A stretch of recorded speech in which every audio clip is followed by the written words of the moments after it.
لي خمسة أطفي بها حار الوباء الحاتمة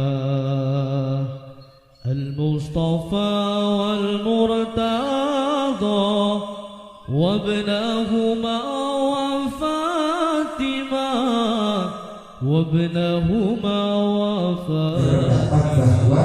Bertawasul itu bukanlah menyebutkan Allah Subhanahu wa Ta'ala, karena bertawasul itu artinya kita minta kepada Allah tapi dengan perantara sesuatu yang dicintai oleh Allah Subhanahu wa Ta'ala, dengan makhluk yang dicintai oleh Allah Subhanahu wa Ta'ala, seperti itu. Maka ini bukan termasuk bagian dari syirik. Bahkan Allah Subhanahu wa Ta'ala pun ketika menyampaikan wahyu, katanya Sayyid Muhammad juga bertawasul melalui malaikat Jibril. Tidak langsung, ini Quran Muhammad tidak, tapi beliau melalui perantara malaikat Jibril ini. Makanya Sayyid Muhammad berpendapat tawasul ini bukan sesuatu yang dibenci oleh Allah Subhanahu wa Ta'ala, termasuk ketika kita minta kepada Allah Subhanahu wa Ta'ala. Kemudian Imam Tajuddin As-Subki mengatakan tawasul itu ketika disampaikan kepada para nabi itu ada kalanya tawasul dengan nabi, yang artinya berharap kepada Allah untuk kabulnya doa-doa kita dengan perantara para nabi. Sehingga dari keterangan ini para muhaddisin, para mufassirin, para fuqaha dan mujtahidin berpendapat tawasul itu tidak bertentangan dengan syariatnya Allah Subhanahu wa Ta'ala. Pertanyaannya, apakah Nabi Muhammad pernah bertawasul? Di dalam kitab Mu'jamul Kabir karya Imam At-Tabrani dikatakan Nabi Muhammad juga bertawasul dengan sering mengatakan bihaqqi nabiyika wal anbiya'i kalladzina min qabli. Ya Allah, dengan kemuliaan, dengan keagungan nabi-nabimu dan nabi-nabi sebelum engkau, aku minta ABCD. Nah, ini bentuk kanjeng Nabi itu juga mencontohkan. Bahkan di dalam kitab yaitu Sunan At-Tirmidzi, kemudian juga dikatakan di dalam Sunan Abi Ibnu Majah, juga dikatakan di dalam Mustadrak Imam Hakim, juga dikatakan di dalam Sahih Bukhari, serta riwayat di dalam kitab Musnad bin Ahmad ibn Hanbal. Pada suatu ketika pernah ada laki-laki sowan kepada Sayyidil Habib bin Mustafa Muhammad sallallahu alaihi wasallam. Kanjeng Nabi, saya dalam keadaan buta, aku mohon kepadamu ya kanjeng Nabi. Jadi beliau bertawasul kepada Nabi Muhammad. Nabi Muhammad bertawasul kepada Nabi yang lain, kepada orang soleh sudah kami sampaikan. Bagaimana kalau bertawasulnya kepada Nabi Muhammad? Saat itu kanjeng Nabi mendoakan agar sehat, dan akhirnya kanjeng Nabi memberikan satu ikhtar atau pemilihan takhyir. Jika kamu menginginkannya, aku akan berdoa dan kamu akan diberi sembuh. Kemudian laki-laki itu berdoa, meminta kanjeng Nabi untuk berdoa. Kemudian Rasul berdoa. Kemudian Rasul menyuruh laki-laki itu untuk berwudu, kemudian berdoa sebagai berikut. Bismillahirrahmanirrahim. Allahumma inni as'aluka wa atawajjahu ilaika bi nabiyyika Muhammadin nabiyyi rahmah. Inni tawajjahtu bika ila rabbi fi hajati hadhihi lituqda li. Allahumma fashfi'hu Allahumma fashfi'hu fiyya. Dikatakan di dalam kitab ini, ya Allah, wahai Tuhanku, aku meminta kepada Engkau dengan perantara nabimu Muhammad sallallahu alaihi wasallam. Jadi sahabat itu pernah ada yang bertawasul kepada Rasulullah karena Rasulullah mencontohkan bertawasul kepada Nabi sebelumnya. Dan kanjeng Nabi tidak mengatakan bid'ah kamu, tidak. Kanjeng Nabi diam saja. Artinya apa? Kanjeng Nabi itu mengiyakan adanya tawasul. Tentunya hadis hasan, hadis sahih tentang tawasul di dalam kitab Mu'jamul Kabir, di dalam kitab Mu'jamul Sahih itu telah disebutkan oleh para ulama. Kemudian di dalam kitab Sunan Al-Baihaqi, serta kitab yang ditulis di dalam sanad yang sahih di dalam kitab yaitu Musnad Ibnu Abi, di dalam kitab Ibnu Abi Syaibah, disebutkan bahwasanya orang-orang di zaman itu pernah mengalami yaitu kesusahan karena terjadi futur, terjadi boten enten air di sana. Kemudian Sayyidina Umar bin Khattab kemudian Bilal bin Harith mendatangi makam Nabi Muhammad SAW. Ini sering. Kalau kita bertawasul kepada orang hidup biasa, dalilnya jelas. Tapi kalau bertawasul kepada orang mati ada nggak dalilnya? Ini dalilnya. Umar bin Khattab, Sayyidina Umar dan siapa tadi? Bilal bin Harith sowan ke makamnya Nabi Muhammad SAW. Kemudian beliau berkata, mintalah engkau hujan untuk kemudian Rasulullah, untuk umatmu, karena mereka sedang kebayang. Kanjeng Nabi nyuwun tulung jenengan donga Kanjeng Nabi, semoga Allah menurunkan hujan untuk aku dan para umat-umatmu semuanya. Kemudian Rasulullah datang dalam mimpinya Bilal. Jadi Rasulullah masuk di mimpinya Bilal dan Rasulullah memberi kabar dalam waktu dekat akan diberi hujan oleh Allah Subhanahu wa Ta'ala. Dan mimpi ketemu Rasulullah itu hak, tidak mungkin keliru. Ini dalil bahwa bertawasul ketika sudah meninggalnya Kanjeng Nabi itu diperbolehkan. Kemudian di dalam kitab Sahih Bukhari juga pernah dikisahkan bahwa Sayyidina Umar bin Khattab pernah beristisqa melalui Sayyidina Abbas bin Abdul Muttalib. Jadi boleh nggak Pak bertawasul kepada Sayyidina Nabi Muhammad? Boleh. Dalilnya mana? Sayyidina Umar bin Khattab itu bertawasul, Allahumma inna kunna natawassalu ilaika binabiyina fatasqina fa in wa inna natawassalu ilaika bi'ammi nabiyina fasqina. Ya Allah, aku mohon kepadamu ya Allah dengan bertawasul kepada nabimu, dan aku mohon kepadamu ya Allah dengan bertawasul kepada pamannya nabimu. Pamannya nabimu di sini siapa? Yaitu Abbas bin Abdul Muttalib. Jadi dicontohkan oleh Sayyidina Umar, sedangkan Kanjeng Nabi mengatakan ashabi kan nujum famaneh dataikum ihdataikum pun. Itu sahabatku manapun, maka kau akan mendapatkan petunjuk dari Allah Subhanahu wa Ta'ala. Kemudian bertawasulnya para nabi kepada Nabi Muhammad, apakah pernah terjadi? Di dalam kitab Mustadrak Imam Hakim, Sayyidina Umar bin Khattab pernah mengisahkan bahwa Rasul pernah bersabda, ketika Nabi Adam melakukan kekhilafan, ya, kekhilafan yang tidak disengaja tentu. Kemudian Nabi Adam berdoa, ya aku mohon kepadamu bihaqqi Nabi Muhammad SAW. Ya Allah, aku mohon kepadamu dengan bertawasul kepada Nabi Muhammad, semoga engkau mengampuni kesalahanmu. Lalu Allah berfirman, wahai Adam, bagaimana engkau tahu tentang Nabi Muhammad sementara aku belum menciptakan Nabi Muhammad SAW?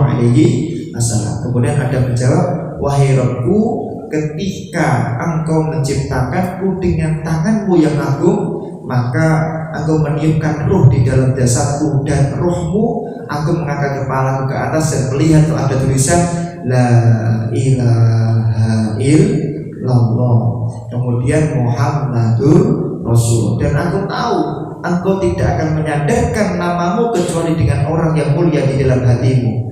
Engkau tidak mungkin menyadarkan namamu kecuali bersama dengan kekasihmu. Allah mengatakan, benar engkau wahai Nabi Adam, sesungguhnya Muhammad SAW adalah orang yang paling aku cintai. Ini dalil. Nabi Adam juga bertawasul kepada Nabi Muhammad.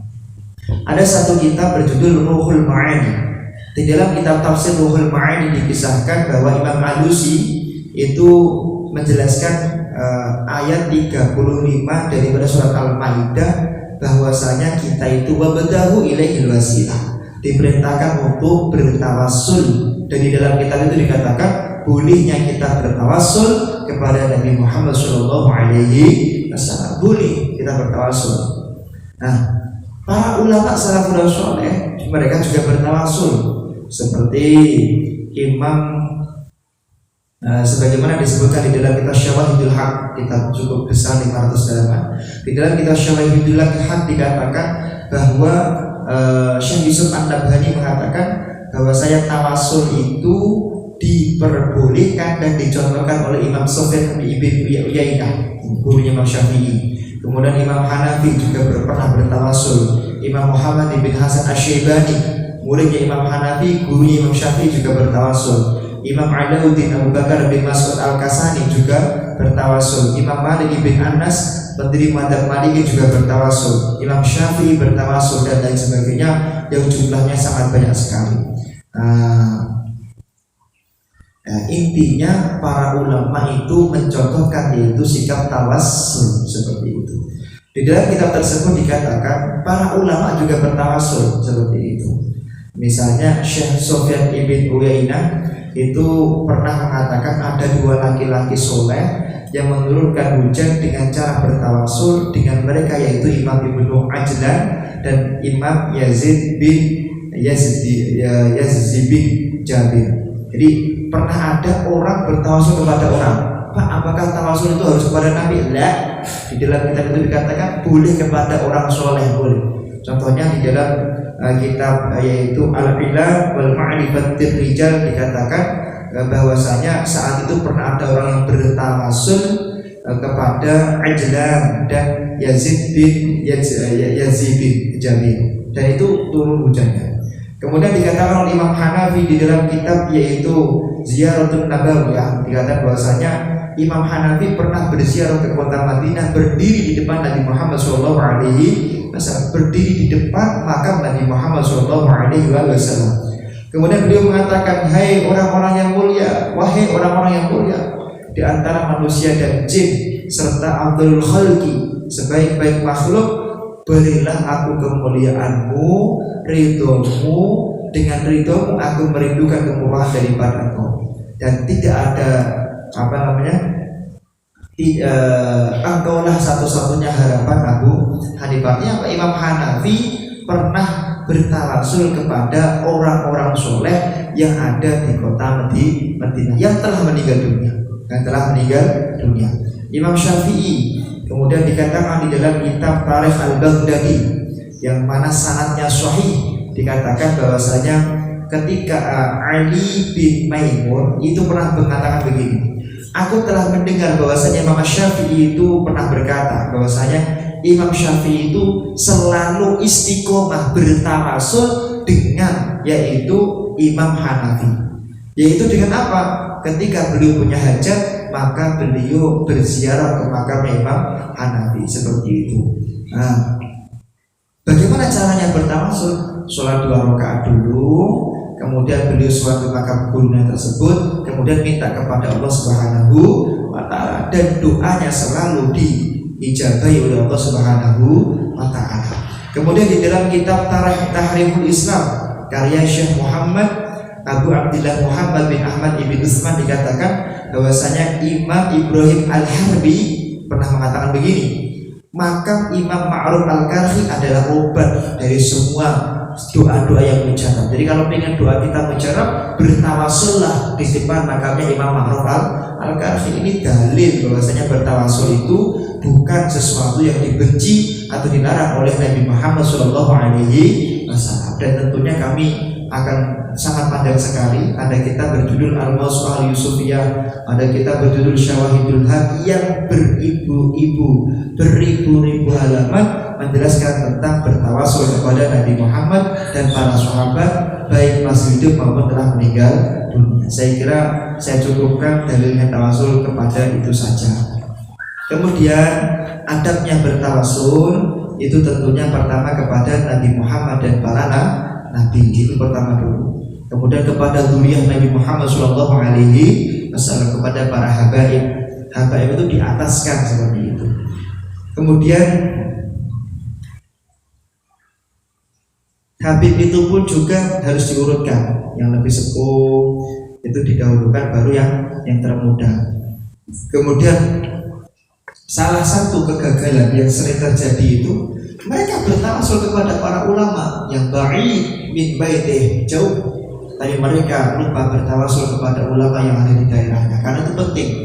Makanya kami setiap mulai mujahadah membaca wa ila hadrati man dufina fi hawalaina wa man kana fi hawalaina, ya Allah, siapapun orang yang meninggal di antara kami, di antara tetangga-tetangga rumah ini, tempat ini, majelis ini, semoga engkau muliakan beliau, dengan memuliakan beliau aku minta A, B, C, dan D dan E, begitu.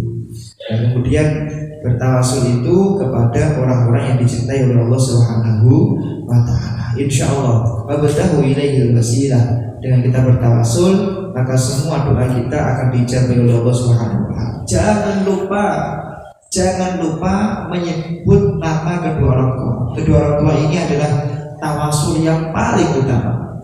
Dengan menyebut nama bapak saya dan ibu saya, ya Rob, semoga kau ijabahi keinginan kami 1, 2, 3 Allah. Ini akan cepat. Biasanya kalau orang tua gak disebut, itu doanya agak tertunda karena melupakan orang yang paling berjasa, orang yang paling mulia di mata Allah Subhanahu wa Ta'ala untuk kita. Kemudian jangan lupa bertawasul kepada guru-gurunya. Ini yang paling penting. Pak, guru saya tidak terkenal kelas, tidak melihat terkenal atau tidak. Anak abdi mana alamani harapan. Aku itu hanya Syafi'i. Aku itu budak bagi siapapun juga yang pernah mengajari aku ilmu walaupun satu huruf. Maka tidak boleh. Siapapun gurunya, siapapun guru panjenengan tetap harus dimuliakan. Dan itu pertama kali. Itu pertama kali, tidak boleh yang lain dulu. Makanya kadang-kadang orang berdoa gak dijabai-jabai. Kenapa? Karena kebalik-balik seperti itu. Apa yang disarankan guru kita utamakan. Mau kita tambahi sebanyak-banyaknya monggo. Memang kita diperbolehkan bertawasul kepada siapapun juga. Bertawasul pertama kepada Nabi, Ahlul Bait, guru-guru kita, kedua orang tua kita, dan seluruh orang-orang tua kita. Dan jangan lupa kalau mendoakan itu pertama murid-muridnya dulu, guru-gurunya dulu, kemudian murid-muridnya, kemudian baru keluarga jenengan dan baru jenengan. Jadi kalau berdoa itu murid-muridnya jangan sampai ditinggalkan. Ini penting sekali. Seperti itu. Semoga apa yang kami sampaikan bermanfaat, barokah ala hadhihi niyyah wa likulli niyatin shalihah wa ala man sallallahu alaihi al-Fatihah.